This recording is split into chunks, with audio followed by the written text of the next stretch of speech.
Hoy es 14 de junio, una fecha significativa en la historia de la República Dominicana, la historia reciente, y nos encontramos, como de costumbre, en el despacho del señor director de la Escuela de Filosofía. Para este programa, que él ha titulado El Archivo de la Voz de la Escuela de Filosofía de la Universidad Autónoma de Santo Domingo, y para dejar constancia de nuestras grandezas presentes, no solo en los archivos digitales de la Universidad Autónoma de Santo Domingo, sino también en algunos sitios que se dedican a la recuperación de datos biográficos de las trayectorias profesionales y académicas de nuestras grandezas como escuela. Para hoy tenemos la presencia de la profesora Ingrid Luciano. La profesora Ingrid Luciano es egresada de la Escuela de Filosofía de la Universidad Autónoma de Santo Domingo, ha hecho maestría en dramaturgia en la Universidad Nacional de las Artes de Buenos Aires y cursa en estos momentos su doctorado. Se ha destacado como ensayista, como artista, como creadora de obras de teatro y como directora teatral y actriz. La profesora Luciano tiene claras líneas de investigación desde su más tierna edad, que bastante tierna es todavía. Por ejemplo, uno de sus temas de predilección es el tema de Aristóteles, la condición humana en Aristóteles. Otro tema de su línea de investigación es el problema de las ideas estéticas y muy especialmente la forma que éstas adquieren en la obra de Bertolt Brecht. En fecha reciente ha puesto en circulación esta obra que se titula Prostitutas, una ventana a la dramaturgia dominicana, 1957-2021. Entonces, como se trata de dejar constancia de esta grandeza joven de nuestro departamento, de nuestra escuela, la primera pregunta que le vamos a hacer a la profesora Ingrid Luciano es: ¿dónde nace usted? ¿Quiénes son sus padres? ¿Dónde estudia usted su primaria? ¿Dónde hace sus estudios secundarios? Y luego, filosofía. ¿Por qué filosofía? Como la pregunta célebre de Leibniz. ¿Y por qué filosofía y no más bien otra cosa? Ok, bueno, gracias por este espacio. Bueno, nazco aquí en la capital, en Santo Domingo, en 1983. O sea que ya, según la Constitución Dominicana, joven ya no soy. Y bueno, mis padres, Daisy Sánchez y Juan Luciano, iba a decir los nombres que le dicen, ustedes saben que aquí la gente no le dicen el nombre que tiene. Santa Daisy Sánchez y Juan Miguel Luciano, pero le dicen Johnny. Que bueno, ambos son egresados de la Universidad Autónoma también, aquí se conocieron, ¿verdad? Tienen todos sus hijos. Yo soy la cuarta hija aquí en la capital. Yo hice mis estudios primarios en la Escuela Nuestra Señora del Carmen, que está aquí en Gascue todavía, de las Carmelitas, hasta sexto de primaria. Mi mamá trabajaba ahí, de hecho. Y luego que ella pasa a trabajar en el Colegio Babel, que es secundaria, y ya todos mis hermanos habían pasado de ahí, me lleva para allá.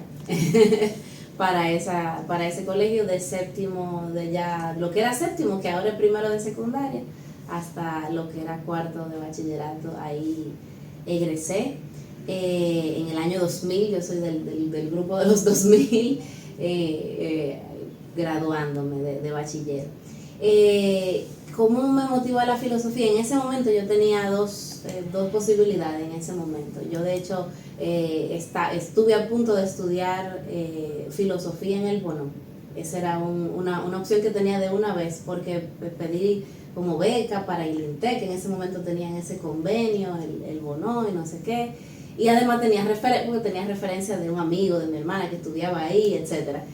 Y me había motivado, extrañamente, no sé, en los veranos, como dentro de las cosas que yo hacía, de chiquita hice teatro, desde que entré en el Babé, que estuve en clases de teatro, hacía ballet gracias a una prima también, que ayudaba con la logística porque nos buscaban y nos llevaban si no era difícil, en fin, siempre estuve en el mundo de las artes de pequeña.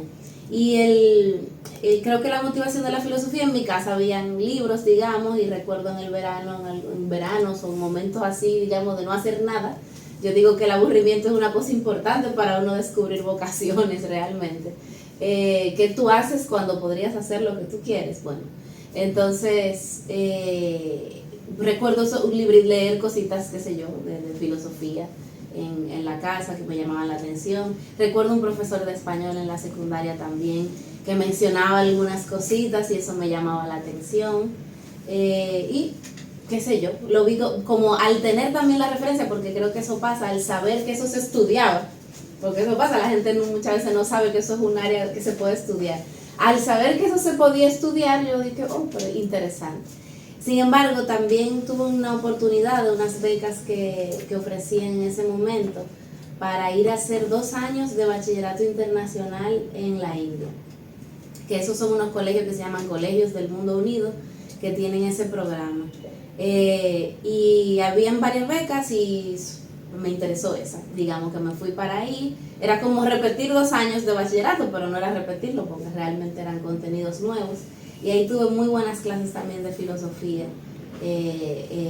con 2 profesores de la India, aunque era filosofía occidental realmente lo que se impartía.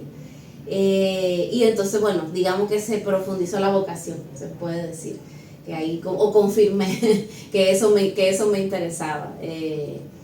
Y entonces de ahí vine para acá a estudiar filosofía en la UAS.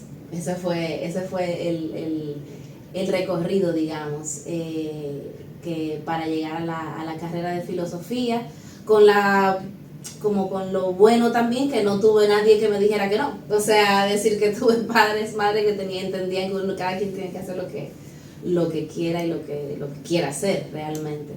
Entonces por ahí estuve desde el 2003 entré aquí a la carrera de filosofía y como uno dura mucho siempre, 2010 me graduó, me graduó de la carrera. Y la tesis fue, como usted decía, se llamaba Jerarquía, Exclusión e Inmovilidad en la Política de Aristóteles, que era como cuál es la concepción del ser humano, esa concepción del animal político, con una perspectiva, digamos, de poner en cuestión esas 3 cosas, la jerarquía que implica la exclusión y la inmovilidad de la ciudad, y para mí fue un ejercicio súper importante fajarme con la política de Aristóteles. Agradezco realmente en ese momento, porque a mí me interesaba siempre la filosofía latinoamericana, y recuerdo a la profesora Elsa Sainaman que decía, bueno, pero para tú llegar ahí, primero estudiate algo como de este lado para saber a qué se contesta, a qué se responde, a qué bueno. Y realmente me sirvió como, aunque era una obra que luego yo la leo y matizaría muchísimas cosas, pero en ese momento era acabando con Aristóteles y su visión realmente de la esclavitud natural, por ejemplo, su justificación de la esclavitud natural, su idea de la inferioridad de las mujeres, etcétera, la mirada sobre los extranjeros, etcétera, como mucho que veía ahí que tenía que ver con las cosas que me molestaban y me siguen molestando en la realidad actual. Pero me sirvió mucho esa estructura del pensamiento de Aristóteles, como o sea, cómo se escribe y se habla claramente de alguna manera. Entonces, ya luego la maestría de metodología que hice también aquí en la UAS, y esa entonces sí la tesis se llama Teatro y Política en Brecht, relación entre la forma estética y el contenido político en su teoría teatral. Se suele estudiar su teatro como sus obras creativas. Yo me centré en su teoría, en todos los textos de teoría teatral de Brecht, desde con un enfoque de la estética marxista, pero bien heterodoxas, con Adorno, con Adolfo Sánchez Vázquez, etcétera, alejándose como de miradas que hubo que se llamaban marxistas, pero que no tenían nada que ver ni con Brecht ni con estos autores de realismo socialista y demás, alejándose, digamos, de esas miradas. Y entonces la maestría en dramaturgia que hice en Buenos Aires fue ya más reciente, 2016-2017. Realmente yo vine y presenté la tesis, yo creo, de Brecht en medio de la otra, ahora ni me acuerdo bien cómo fue la cosa. Terminé una maestría presenté una tesis mientras estudiaba la otra.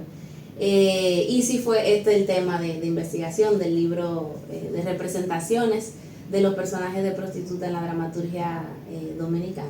Yo no estoy haciendo doctorado, eso lo aclaro, no estoy haciendo doctorado. Lo que sí estoy investigando, la dramaturgia de mujeres dominicanas, es algo que empecé en el 2021, gracias a una beca que ofrecía el Instituto de Estudios Dominicanos de la Universidad de la Ciudad de Nueva York, el CUNY, que tenían, porque no todos los años tienen esa beca así, y ese año sí la tenían, que podía ser alguien que no tenía que estar allá, que podía ser alguien en cualquier lugar. Entonces, con ese impulso arranqué esa investigación, que entonces está bastante amplia y entonces va en proceso. Bueno, lo más importante del doctorado es justamente eso, tener líneas de investigación, y usted las tiene. E incluso hay otra línea de investigación en sus trabajos, que es la de la filosofía de género, en la que usted también se ha destacado bastante, o sea, ha colaborado mucho con la cátedra extracurricular Simón de Beauvoir, que dirige la profe Lusitania. Pero me gustaría remontarme un poco al principio. Esa experiencia en la India, ¿de qué manera marca su pensamiento y su actitud ante la vida? O sea, por lo general se dice que hasta Schopenhauer, Oriente y Occidente han mirado en sentidos contrarios. O sea, como que el Occidente, la filosofía occidental, el pensamiento occidental, ya sabemos que con Nietzsche eso cambia, con Schopenhauer también, se interesa poco por el saber de tipo oriental. Muchos pensadores lo ven como un pensamiento protofilosófico.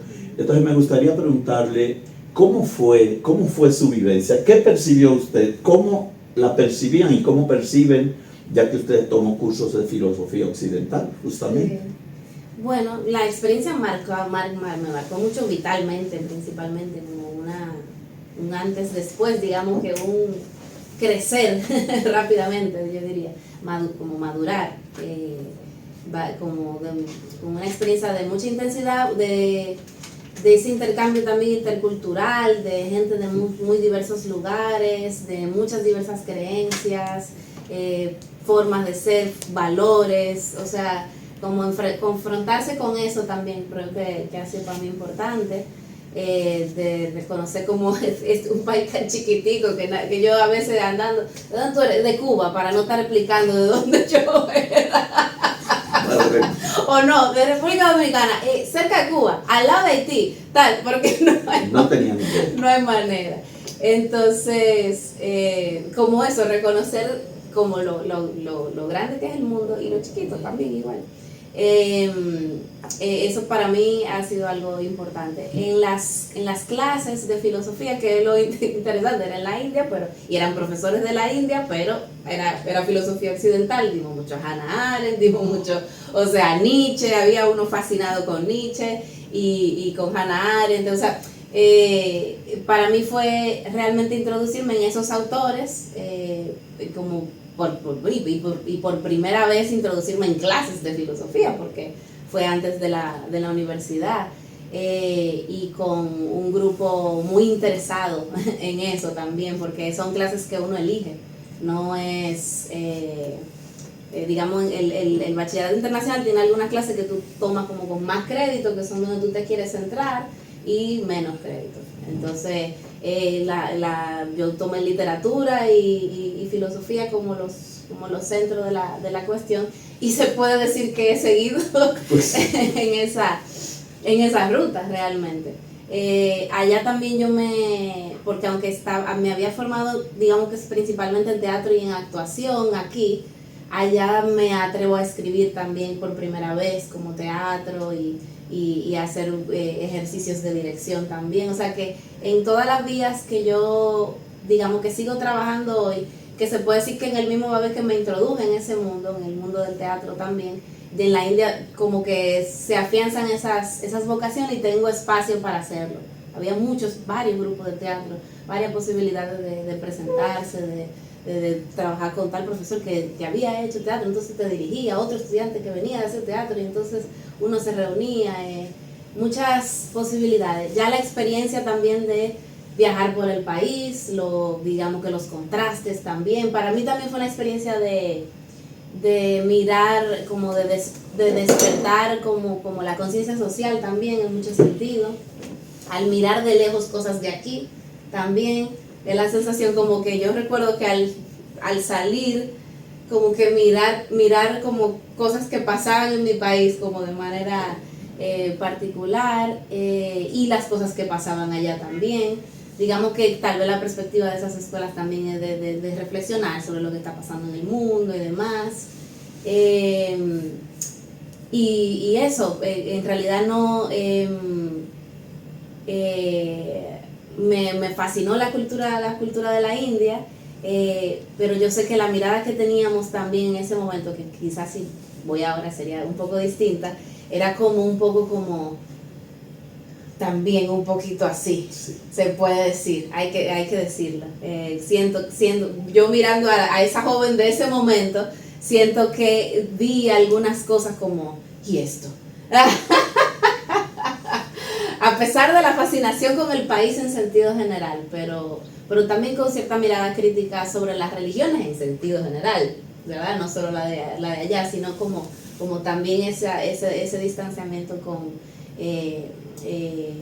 tal vez una idealización también que hay, eso sí, coincido con esa joven, una idealización que hay de la espiritualidad y la cuestión, y pues yo veía también una máscara un poco de mucha pobreza, de mucha desigualdad y de mucha justificación de esa desigualdad a través de la espiritualidad. Entonces, ver eso también creo que fue mucho de todo eso. La gente tiene ideas un poco extrañas acerca de la filosofía, del quehacer filosófico, y una de esas ideas es como que la filosofía como que es algo que nada tiene que ver con las matemáticas, cuando es todo lo contrario, o que la filosofía nada tiene que ver con el arte, como que si tú eres artista, pues tú eres artista. Entonces yo quisiera preguntarle, en el caso específico de Ingrid Luciano, ¿cómo se conjugan ambos costados del hacer y del saber humano? Sí, a veces han estado en competencia, hay que decirlo. Claro, porque por momentos el arte se siente tan vivo y entonces la filosofía es una energía más hacia adentro, y por momentos la filosofía queda allá, lejos, en mi caso. Sin embargo, yo siento que cada vez se van compenetrando mucho más en la medida en que la filosofía me da luz sobre mi quehacer, porque hay una tendencia en nuestro país, en el mundo artístico, y creo que no solo en el mundo artístico, intelectual también, como de ser, yo soy el primero, oye, me estoy inventando el agua tibia, ¿sabes? Entonces creo que las cosas que incluso investigo de teatro y demás tienen que ver con hacer conciencia del legado de donde viene lo que yo estoy haciendo. Como que, bueno, yo me formé en la práctica en un teatro muy brechtiano, realmente. Entonces era como, porque mi profesor era Manuel Chapuzó, que venía de ese lugar, del teatro Gallumba y demás y tal. Ya yo tenía eso en el cuerpo, pero claro, tú no te pones con un grupo de adolescentes a teorizar. Tú simplemente lo haces y eso está bien. Entonces sé que esa inquietud viene de ahí, de déjame entender la teoría detrás de esta cuestión, y si yo sigo asumiendo esta forma de teatro o no, ya de manera consciente. O esto también, había escrito unas obras con personajes de prostitutas a partir de una inquietud social, con lo que veía de la realidad de la trata de mujeres en Argentina, y digo, espérate, pero ¿quiénes más han escrito de esto? Una recua de gente. Entonces vamos a investigar sobre esto. O siempre estamos como, bueno, pero ¿y las dramaturgas dominicanas dónde están? Entonces, bueno, ahora estoy estudiando como para evidenciar, evidencias, ¿verdad? Ahí están, aquí están, han escrito, ahí están los libretos, no es una cosa de decir que ahora que la mujer escribe, no, ahí están los libretos de todas estas décadas. Entonces, siento que ¿qué me da esa estructura para investigar? La filosofía. O sea, eso es eso. Aunque no sean temas estrictamente filosóficos, realmente las reflexiones que abordo no es desde, aunque sea literatura dramática, es más de una perspectiva filosófica que literaria en realidad. No estoy haciendo análisis literario, yo no sé hacer eso. Bien. Estoy haciendo reflexión filosófica con la excusa de la literatura dramática. Y es evidente que como telón de fondo está su conciencia de la filosofía de género. ¿Cómo, claro, total, ¿verdad? todo, atraviesa todo. Sí. ¿Cómo se imbrica todo esto en su pensamiento? Sí, bueno, desde la tesis misma de licenciatura, es una tesis de género. Yo recuerdo cuando conocí a Lusitania, que ella estaba de licencia gran parte de mi estudio en la universidad, entonces ella no me dio clase directamente, sino la referencia, y hasta yo recuerdo un taxista una vez, usted es hija de la profesora Lusitania, sí, yo me la he conocido todavía, muy gracioso. Cuando la conozco, ella me dijo, pero tú tienes un libro de género, de filosofía y género. Claro. Me decía, entonces, desde ahí estaba la inquietud. Claro, uno hace la licenciatura y después conoce más obras, más libros, que ya yo tuve buenas referencias, digamos, en la tesis, pero viendo ya todo lo que hay, como wow, todo lo que hubiera podido incluir también en esa tesis. Y creo que está en todo, digamos. Esta investigación también se puede mirar en clave de, digamos, que teoría literaria. Uno de los enfoques es la teoría literaria feminista, o la teoría literaria también de lo que se llama el feminismo negro. Como mirando que hay toda una tradición de mirar los estereotipos de género en los personajes de las obras literarias, digamos. Entonces, eso es toda una tradición, una serie de preguntas que se hacen desde esas tradiciones, que digamos que de eso veo a la hora de hacer la indagación, el hecho de digamos, ver, ok, las dramaturgas, no debería ser algo que simplemente esté en todos los libros de dramaturgia, pero no lo está, claro. También por el sesgo de género de no ver a las dramaturgas, porque también pasa en el teatro que hay dos formas de publicar, que es la publicación escrita y la representación. Y realmente, si nos vemos hoy en día, nos vemos quiénes están presentando en los teatros, hay muchas dramaturgas presentando en los teatros. Sin embargo, cuando buscamos publicación, son los dramaturgos los que están publicados, porque son los que ganan concursos, que se publican en general, y también los que los publican en distintos lugares. No es que no haya dramaturgia publicada, evidentemente, o con premios, claro que sí, pero la proporción en cuanto a la cantidad de dramaturgas y publicaciones es digamos que bueno, y eso se puede hacer mucho análisis de eso, pero solo vamos a decir el dato, ¿verdad? Entonces sí, de la perspectiva de género está presente, que tiene que ver con mi formación también como de movimiento social, en activismo. Toda mi vida universitaria fue, digamos que duré los 7 años estudiando porque estaba haciendo activismo. Y haciendo teatro. Y haciendo teatro también.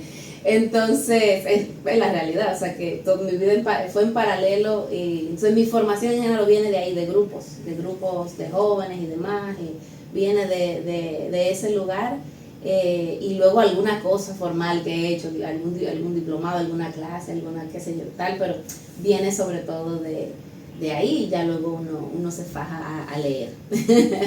Y perdón, en la cátedra de filosofía y género siento que mi colaboración con Lusitania también me ayudó a sistematizar cuestiones sobre género desde un punto de vista filosófico. Qué interesante, pues, porque justamente quería yo preguntarle acerca de las fuentes de su pensamiento en todos los sentidos, tanto en sus ideas estéticas, su pensamiento político, su visión sobre la sociedad. O sea, ¿en quiénes usted cree que se asienta su modo de pensar? Qué fuerte. Bueno, son varias fuentes y creo que las he ido como sistematizando más en los últimos escritos. Y lo interesante es que en mi caso siempre vienen como de la práctica primero y luego y luego la teoría. En el caso del teatro, Brecht, ¿verdad? Pero Brecht, ¿de qué bebe? Del marxismo, en realidad. Un marxismo heterodoxo, porque aunque Brecht era también en realidad un tigre, se puede decir, pero es un tigre en su vida, es decir, él resolvió y él estaba bien ubicado, y si tenía que decir bien Stalin, todo bien. Sin embargo, en sus escritos y en su obra completamente es otra cosa. Cuando digo también un tigre, en el sentido de que en su forma de responder, por ejemplo, él criticaba el realismo socialista, pero lo hacía diciendo lo que yo hago el realismo socialista. Entonces es una astucia también, que él lo tiene en sus 5 principios para decir la verdad, y en una dice astucia para decir la verdad. O sea, como tú como te salva de la censura de alguna manera. Lo que hay que hacer es realismo socialista, es que lo que yo hago es realismo socialista. No, pero que lo que usted hace es demasiado loco, pero ¿qué es eso? Entonces, bueno, digamos que bebo de ahí, en términos estéticos, de esa práctica, con libertad y con todo el eclecticismo que en la época contemporánea uno también tiene, es decir, no es una cosa así. Por otro lado, del feminismo también, pero el feminismo muy, muy amplio, se puede decir. Entonces, también vengo de esa formación en un feminismo vinculado al marxismo también, o sea, una mirada de los problemas de las mujeres, tomando en cuenta también las diferencias de clase. Ha sido algo que en lo que me he formado desde hace tiempo. Y también, digamos que un feminismo antirracista, tomando en cuenta también cómo la racialización tiene un lugar también en la opresión de las mujeres. Entonces sí, creo que bebo de ahí, bebo del marxismo, del feminismo, del antirracismo, y como las conexiones entre esos lugares.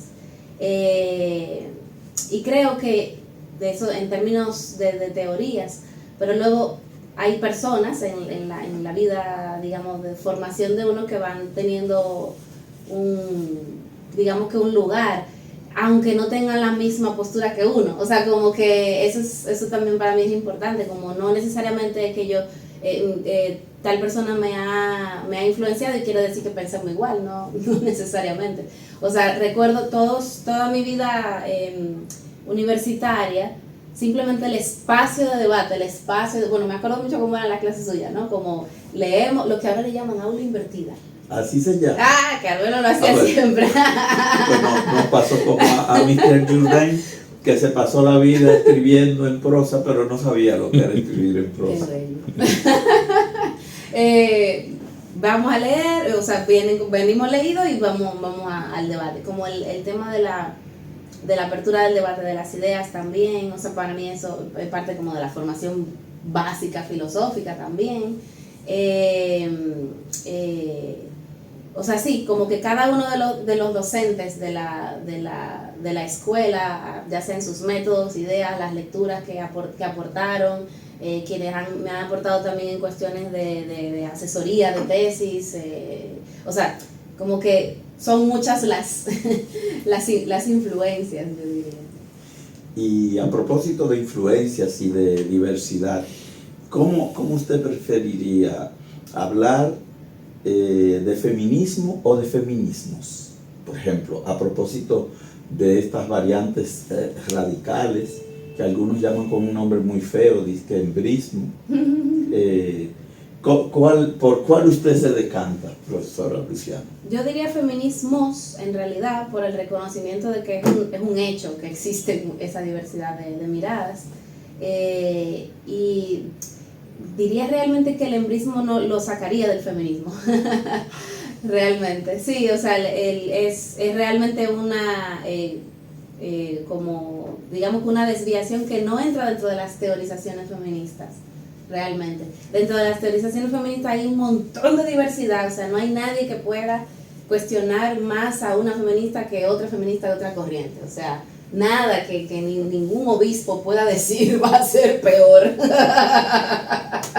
Realmente.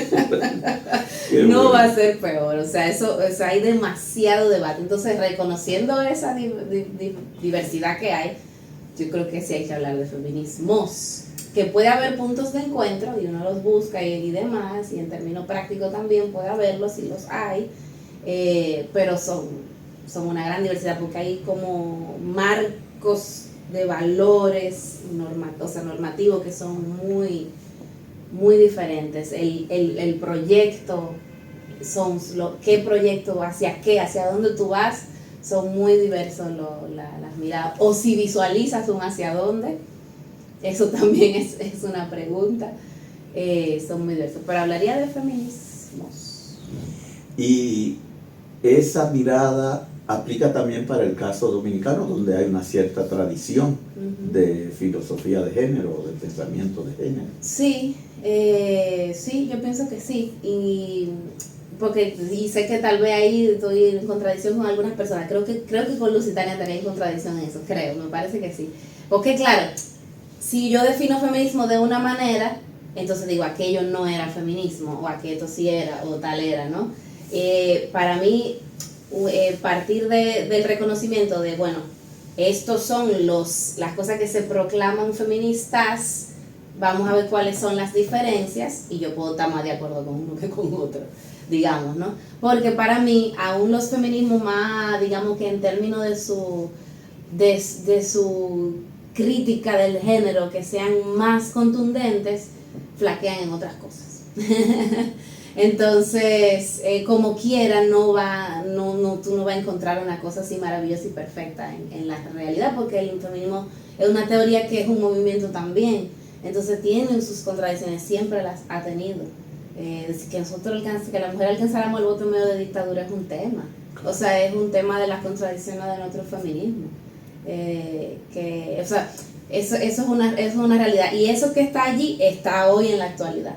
Es decir, un movimiento muy vibrante con el tema de las tres causales y demás, pero que luego se acomoda al gobierno del momento también. Es decir, en vez de sacar las conclusiones que yo entiendo que son necesarias, de reconocer, no, ese no es tu gobierno aliado de las mujeres en ese sentido, es lo que me parece. Pero son las contradicciones al uno entrecruzar género con clase, con raza, con tal, etcétera, y con el contexto político específico dominicano. Entonces es muy complejo. El feminismo siempre en todos los lados ha sido un movimiento que, como todos los otros movimientos, está en su realidad y está en pugna. O sea, es un espacio de contradicción y de lucha interna, como todos los movimientos sociales. No es una corriente unitaria o uniforme. Y lo mismo podría decirse quizás del quehacer filosófico dominicano. A propósito, ¿cómo usted enfocaría la cuestión? ¿La filosofía como un quehacer, como la filosofía en dominicana o una filosofía dominicana, que es una vieja preocupación aquí parecida al tema de la identidad, que siempre vivimos preguntándonos por el qué ser de los dominicanos? Yo me decanté por el en dominicana. Yo me decanté por ahí. Sí, me decanté por ese lado, reconociendo que claro que, o sea, como también las evidencias, la palabrita que le gusta a Arbelo ahora. No. Que no le gusta a Arbelo. Están ahí las obras de los filósofos y de las filósofas, ahí está el pensamiento, ahí está la escritura, o sea, no, como que si eso es filosofía o no es filosofía. Entonces, o sea, para mí eso como que está ahí.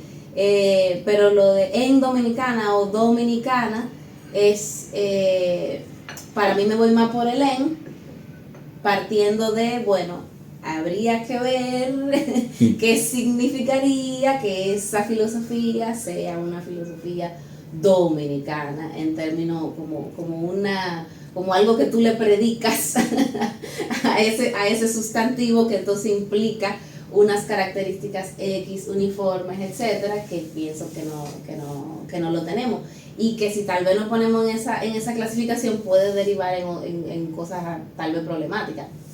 No necesariamente, pero dada nuestra historia puede ocurrir. Entonces, hay un pensamiento que dejó Tolstoy escrito en uno de sus diarios secretos, que dice: pinta bien tu aldea y habrás pintado el mundo. A lo mejor los dominicanos, de puro pintar su aldea, ¿verdad?, de puro hacer su teatro, de escribir o describir críticamente su situación, como este libro, Prostitutas, una ventana a la dramaturgia dominicana, quién sabe, terminan diciendo algunas cosas que deban formar parte del sistema general del mundo, quién sabe. Pero con respecto a la evidencia, déjeme poner este anuncio aquí, los patrocinadores. Hay una frase que a mí me gusta mucho, que aparece en 1984 de Orwell, que dice, como refiriéndose al Ministerio de la Verdad, como que primero nos roban las palabras, nos quitan las palabras y después nos las devuelven con el contenido que ellos quieren. Entonces, la palabra evidencia es una palabra con un contenido crítico muy, muy interesante, que yo creo que no debemos prostituir usándola para sustituir, para designar fotografías y artículos y documentos. La evidencia es lo que plantea Descartes en la primera de las 4 reglas, que es no aceptar nunca como verdadera ninguna cosa menos que uno, etc.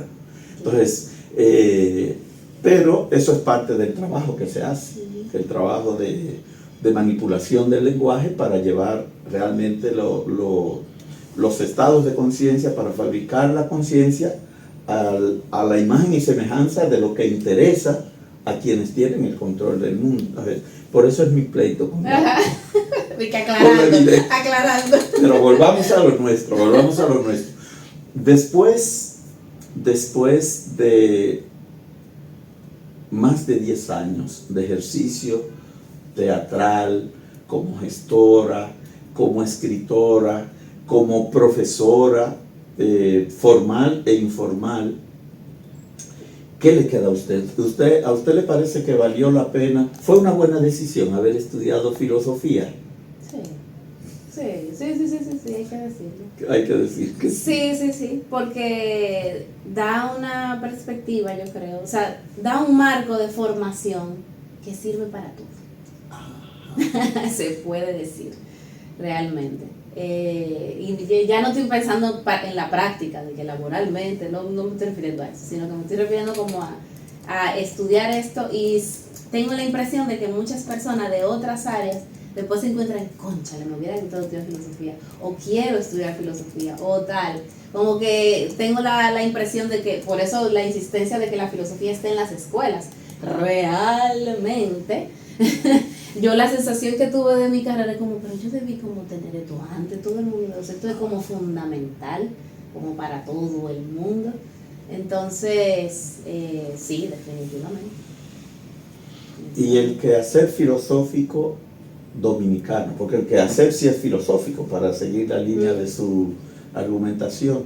El quehacer puede ser dominicano, porque es algo como que es hecho por los dominicanos sobre asuntos dominicanos, pero la filosofía, a lo mejor, para ser filosofía, tiene que cubrir, según se sigue de lo dicho por usted, como con unos estándares que no tienen nacionalidad, que no. Sí, exacto, o sea, las temáticas pueden ser de aquí, podemos tratar temas de aquí, o temas caribeños, o temas latinoamericanos, o qué sé yo, las temáticas pueden irse por ahí, pero siempre vamos a estar dialogando con lo que se dice, lo que se ha pensado, con tradiciones que no son puramente, digamos, que dominicanas. Sí, es un debate interesante, porque sí se habla de la filosofía clásica alemana, ¿verdad? Sí. Sí se habla. Sin embargo, hay que cuestionarse también, incluso preguntarse por esa clasificación, ¿verdad? De esa filosofía. Entonces yo creo que es las dos cosas. La filosofía es un quehacer, y porque claro, dentro de la acepción de la filosofía no se puede ir a la amplitud de que todo el mundo filosofa, aunque no lo haya estudiado. Es decir, como que todo el mundo se pregunta cosas, sino vamos a la cosa básica del asombro y la pregunta y la inquietud y el pensar sobre sus valores y el cuestionarse cosas. Todo el mundo lo hace y todo el mundo la necesita. Lo que tal vez nos da la herramienta de estudiarla con más profundidad es poder llevar a cabo esos procesos de cuestionamiento, de pensamiento, de investigación, de contrastación, de justificación de las cosas, de una manera más clara. O sea, para mí la claridad es lo que debe primar o lo que debe aportar la filosofía. Ubicar, poner límites, el sentido de la crítica, no límites, esto es hasta aquí, esto es de este lado, lo que usted decía, no, evidencia es esto, no aquello, ¿verdad? ¿Cuál es ubicar las cosas? Eso es un quehacer. Hay un maestro querido de todos nosotros que se nos fue a destiempo, que es el profesor Tomás Novas, que para él era como un eslogan: hay que llamar las cosas por su nombre, no por cualquier nombre, sino por el nombre que corresponde. Y ese quehacer, ese llamar, ese poner las cosas en el lugar que tienen que estar, en la República Dominicana del presente, no ya refiriéndonos a eso que llamaba Gramsci como la filosofía popular o asistemática. ¿Qué le parece a usted, profesora? ¿Goza de buena salud? ¿Se está produciendo filosofía como se está produciendo teatro? He estudiado más el teatro que la filosofía dominicana, debo decirlo. O sea, tengo más herramientas porque me he fajado a sistemáticamente estudiarlo más que la filosofía dominicana, de lo que voy, ¿verdad?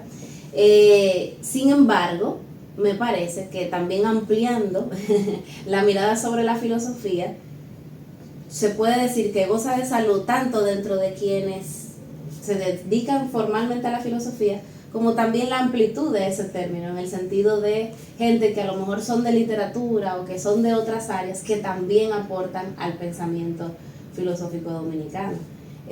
Por ejemplo, esas publicaciones de la editorial Bono, muchas personas de las que han publicado ahí, por ejemplo, que algunas son o de la diáspora o no necesariamente, pueden venir de ámbitos de la literatura o de estos estudios como de gringos, iba a decir, de Estados Unidos, que son mezclados, ¿verdad? Sin embargo, aportan al quehacer del pensamiento filosófico dominicano. Y a mí eso me parece interesante. En esa antología, la primera antología de Lusitania, que también incluía textos variados, no solo de quienes son, digamos que de carrera filósofos, sino pensadores, pensadoras que aportan a la filosofía dominicana, aunque sus formaciones vengan de distintos lugares. Entonces me parece que sí. Que necesita más, yo creo que sí. Que se requiere de más, me parece que sí.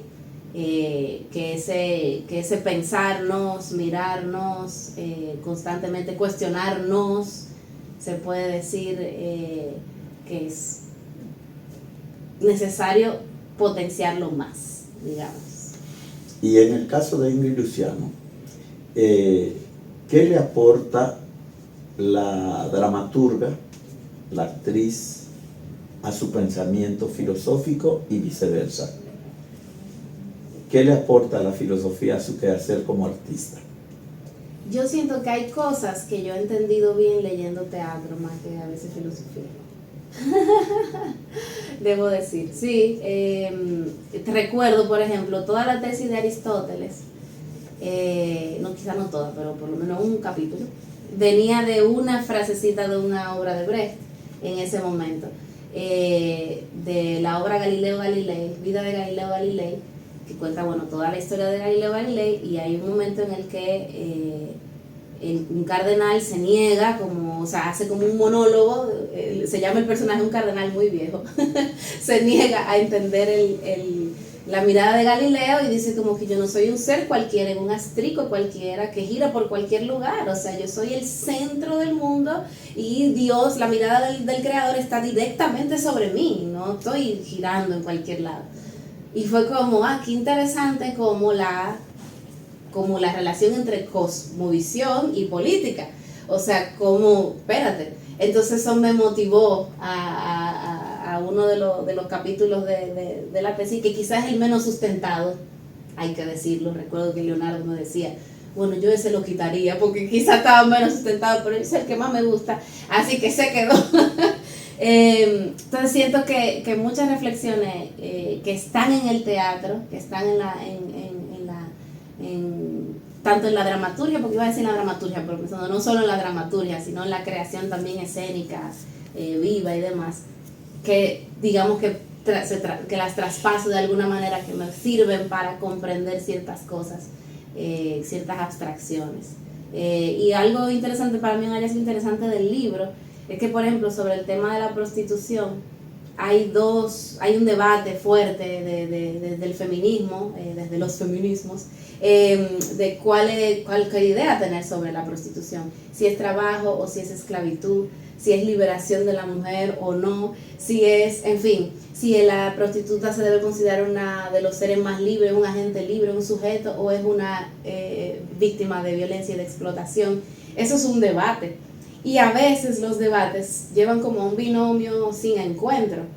En las obras de teatro, sin que las autoras o los autores necesariamente ubicarse conscientemente, como que haberse leído, yo soy de esta parte, o soy de esta parte, habitan la contradicción porque el drama lo necesita. O sea, el drama, para ser drama, necesita conflicto y contradicción. Entonces esa contradicción entre un ser que es sujeto y que resiste en una situación de opresión y de victimización está presente en las obras y de alguna manera resuelve a través del arte un problema teórico que parece como que no tiene salida, digamos. Entonces, para mí eso ha sido, eso en parte de lo que me aporta. ¿Y cómo trabaja Ingrid Luciano cuando hace arte, y cómo trabaja cuando piensa, cuando produce tesis, argumentos? Muchas horas de trabajo. Muchas horas. Sí, en todas son muchas horas de trabajo. Creo que soy como bien estructurada, se puede decir, en todas las cosas, muy de calendarios y horarios y planificación. Entonces, como tanto cuando estoy indagando, estudiando,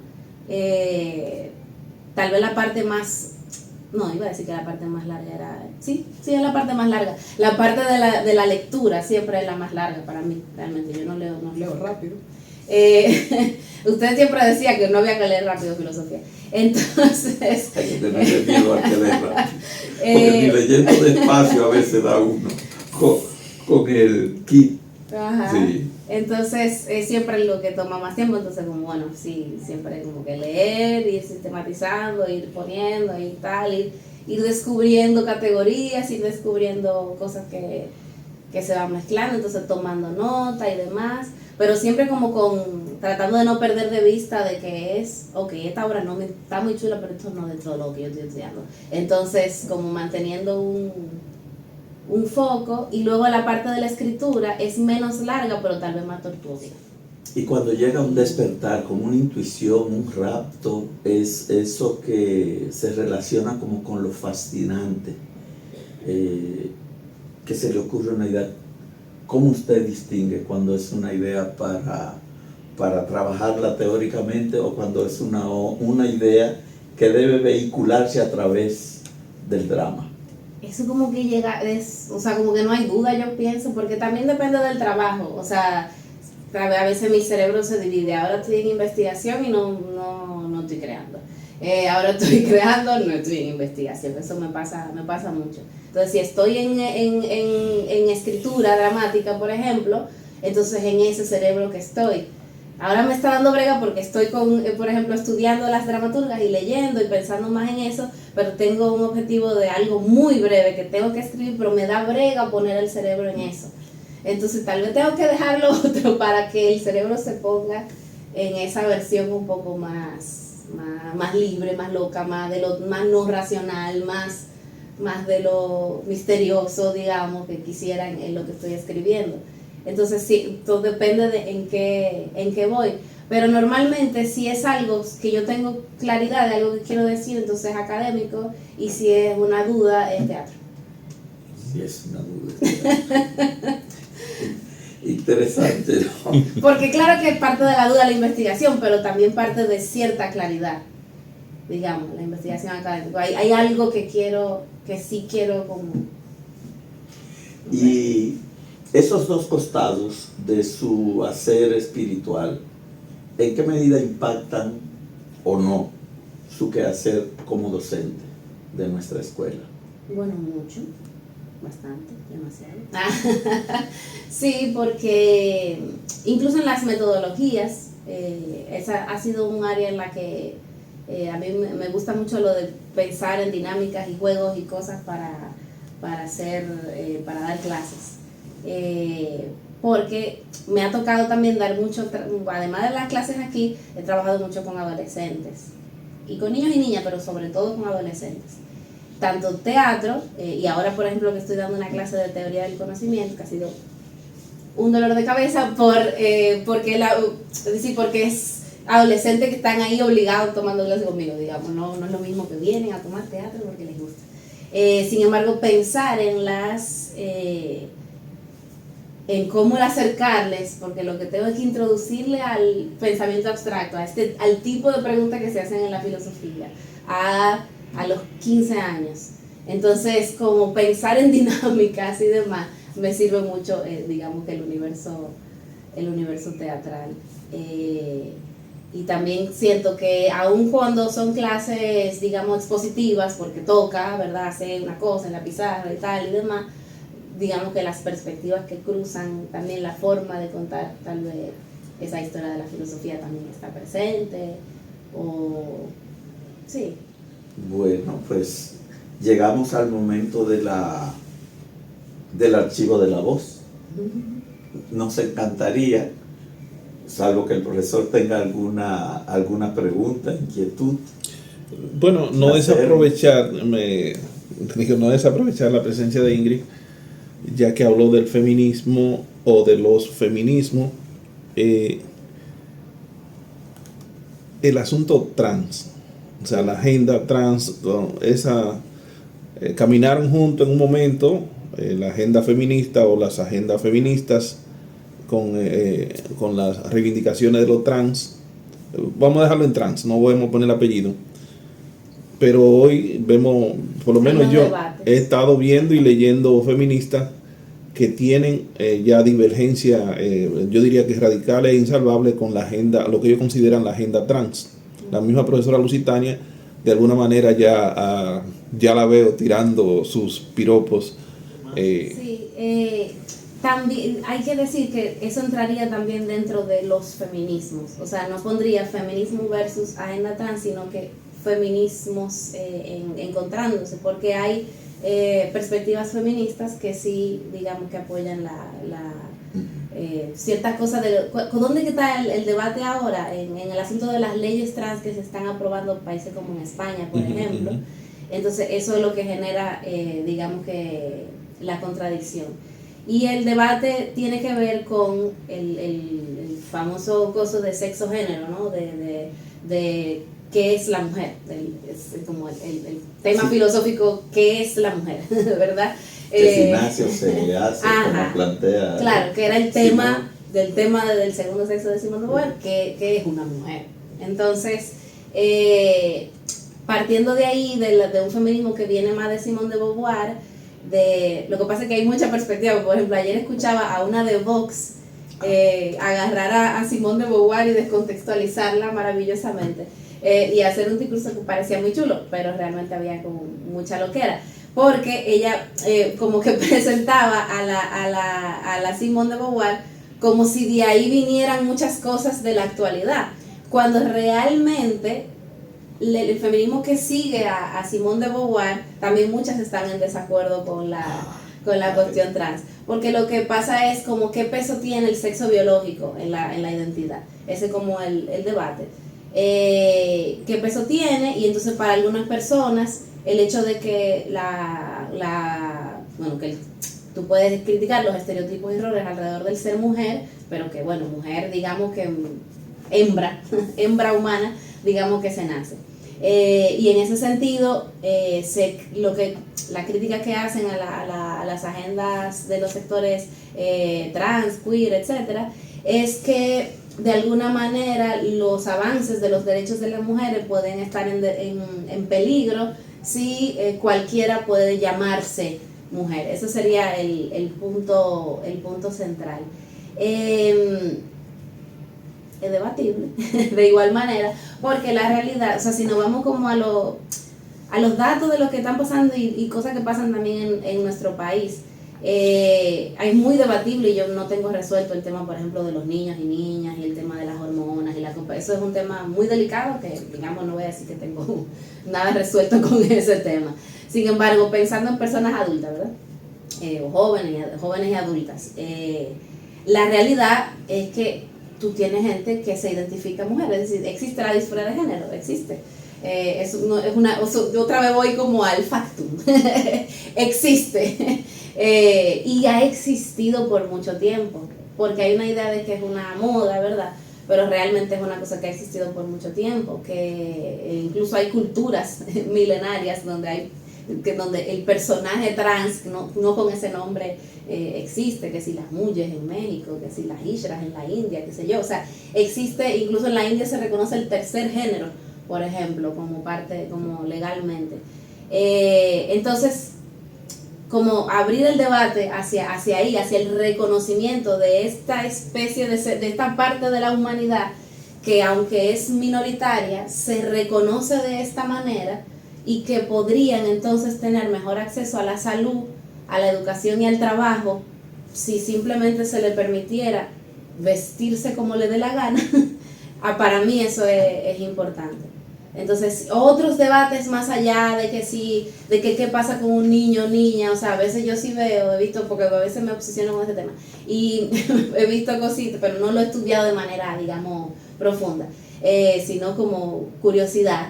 Sí he visto a veces que a veces una sociedad tan de roles estereotipados tan fuerte, una niña que le guste jugar a la pelota y que entonces dice que se siente niño porque no se identifica con lo que las niñas deben hacer, tal vez no es que tiene disforia de género, tal vez que la sociedad es un problema. Porque si tú tienes 4 años no debería haber mucha diferencia entre un niño y una niña, realmente. O sea, realmente tú tendrías que poder jugar lo que tú quieras, o sea, en mi perspectiva, jugar lo que tú quieras, hacer lo que tú quieras, y decirte niña, o decirte niño porque tienes un sexo de este tipo, etcétera. O sea que hay muchas cuestiones que son de la propia sociedad, que está tan marcada estereotipadamente, los jueguitos, para regalarle cosas a mi sobrino siempre ha sido un tema, como, ay Dios, que no, siempre hay que buscar juegos más educativos, más cosas, porque está todo muy, muy generizado, digamos. Entonces eso, que tal vez hay cosas que vienen de la sociedad, pero ya una persona joven, adulta, que tiene esa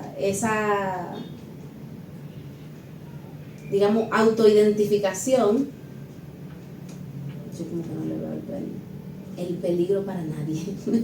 Es la realidad. No le veo un peligro para los derechos de las mujeres, no lo veo un peligro para la sociedad, no lo veo un peligro para los niños y niñas, que haya gente vestida como le dé la gana. O sea, siento que es mucho también conservadurismo y cosas de cierta forma. Lo que pasa es que están los debates, como ahí decía lo de los feminismos, ¿cuál es el proyecto? Entonces, si el proyecto es la abolición de los géneros, del feminismo, digamos, que viene de Simone de Beauvoir, que seres humanos sean libres y no exista el género, porque el género al final es una imposición de un rol, de que si eres mujer debes hacer tal, de que si eres hombre debes hacer tal. Eso no quiere decir que no tengas, qué sé yo, que no te vistas como tú quieras, o que te ponga vestido, que la mujer se ponga, o sea, porque a veces se dice eso, pero sin dejar de ser femenina. ¿Qué es eso? Lo femenino también es una construcción. Entonces, ¿qué significa ser femenina? Si yo estudié filosofía no soy femenina. O ¿sabes? O sea, porque no es una carrera pensada para las mujeres. Entonces,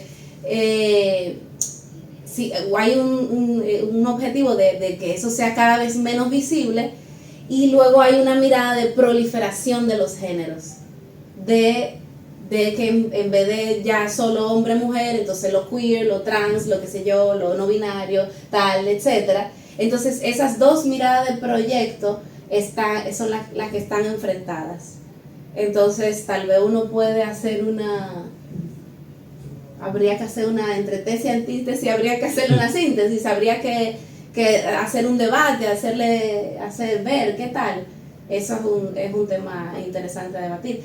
Pero yo siempre parto tenemos una realidad de una sociedad en nuestro país muy discriminatoria hacia las personas de diversas orientaciones sexuales, donde realmente hay un problema de que están condenadas a la prostitución también, porque es el lugar donde pueden estar, porque si quieres ser enfermera, médico, lo que sea, entonces tiene que ir en lo que para ellos es un disfraz. Ay Dios, estoy dándole golpe al micrófono. Lo que para ellos es un disfraz, o si no, a correr el riesgo de que les maten, ¿no? De que les violen, de que les maltraten en la calle y demás. O sea, es una realidad muy fuerte que no creo que nadie se disponga a vivirla por el gusto de los beneficios que las mujeres no tienen en un país como el nuestro. O sea, tiene que ser por una cosa vital muy fuerte. Entonces, ¿para quién es un peligro una? Okay. Bueno, nos gustaría que usted nos improvise Ahí.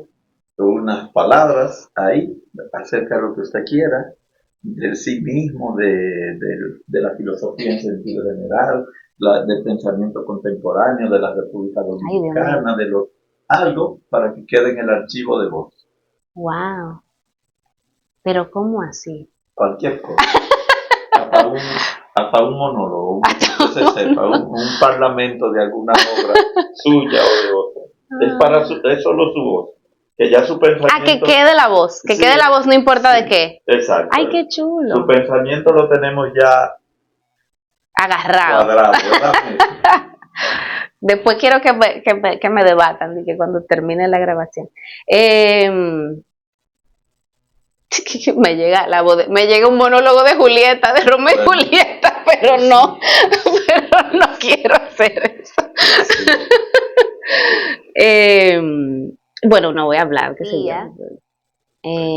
Esta es mi casa, la Escuela de Filosofía, en un espacio pequeño como este, que hacíamos las clases, muchas veces esta misma cantidad de personas, el profesor y 2 alumnos, el profesor y una alumna, y qué bonito poder estar en este espacio y que la escuela hoy en día cuente con jóvenes que estudian esto por primera vez también, es como algo novedoso en el tiempo, y que ojalá que siga creciendo la idea en la sociedad dominicana de que la filosofía es algo que se puede estudiar, que se puede sobrevivir de este trabajo, y también, ¿por qué no?, que otras personas, aunque sean de otras carreras, vean que la filosofía es una aliada para su propio quehacer, para su propia profesión, para profundizar en lo que hacen.